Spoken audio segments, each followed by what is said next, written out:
সড়ক, রেল ও নৌপথের পাশাপাশি আকাশপথেও বেড়েছে ঈদে ঘরমুখো মানুষের চাপ। টিকিটের দাম কিছুটা বেশি হলেও কম সময় আর ভোগান্তিহীন যাত্রায় অনেকেরই পছন্দ হয়ে উঠেছে উড়োজাহাজ ও হেলিকপ্টার। যাত্রী চাহিদা বেড়ে যাওয়ায় বিমান বাংলাদেশ এয়ারলাইন্স অভ্যন্তরীণ ৩টি রুটে অতিরিক্ত ফ্লাইট পরিচালনা করছে। বিস্তারিত জানাচ্ছেন আকাশুজ্জামান। জীবন অবাক না করলে কে করবে? 28% মিল্ক ফ্যাটের অবাক করার সাথে ফ্রেশ মিল্ক পাউডার। জীবন অবাক করুক প্রতিদিন। কয়েক বছর ধরে আকাশপথেও থাকে ঈদযাত্রার আমেজ। অল্প সময় আর ভোগান্তিহীন যাত্রায় অনেকেরই পছন্দ উড়োজাহাজে বাড়ি ফেরা। ঈদ এলে এখন তাই নাগালের বাইরে চলে যায় বিমান টিকিটের দাম। যাত্রী চাপে অতিরিক্ত ফ্লাইট দিতে হয় এয়ারলাইন্সগুলোকে। দেশের অভ্যন্তরীণ বিমানবন্দরে সকাল থেকেই ভিড় দেখা গেছে বিভিন্ন এয়ারলাইন্সের টিকিট কাউন্টারে। রাস্তায় যে অবস্থা, প্রচুর যানজট, এই কারণে আমরা চেষ্টা করি যেন তাড়াতাড়ি যেতে পারি। আমরা ঈদের ছুটিতে চিটং যাচ্ছি আর কি।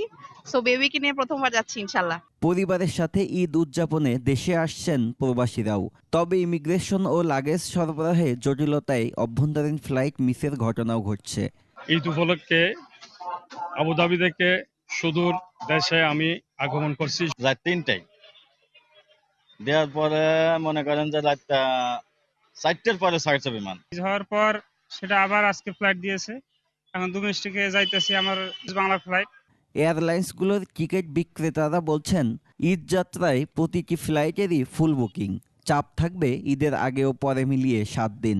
এদিকে বিমানবন্দরে যাত্রীদের নিরাপত্তায় সতর্ক অবস্থানে আছে বিভিন্ন সংস্থা। শুধু ঈদ পারপাসে এটা না, এটা সবসময়ের জন্য নিরাপত্তা ব্যবস্থাটা আমাদের অনেক হাইলি থাকে, ডেভেলপ করা থাকে। তো সেই ক্ষেত্রে কোনো ঘাটতি নেই। প্রত্যেকটা রুটে একটু প্রাইসটা বেশি যাচ্ছে, তবুও আলহামদুলিল্লাহ প্রত্যেকটা ফ্লাইটে ফুল যাচ্ছে। আমাদের আজকে যতগুলো ফ্লাইট ছিল, এক্সট্রা ফ্লাইট ছিল, সবগুলোই আজকে ভরপুর প্যাসেঞ্জার গিয়েছে।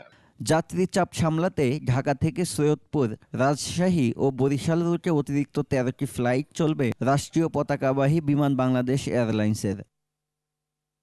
আকাশপথ জনপ্রিয় হওয়ায় অনেকেরই পছন্দ হেলিকপ্টারও। তবে গত বছরের তুলনায় এই বাহনে যাত্রী কমেছে, এমনটাই দাবি এভিয়েশন প্রতিষ্ঠানগুলোর। আকাশুজ্জামান, ২১শে টেলিভিশন, ঢাকা।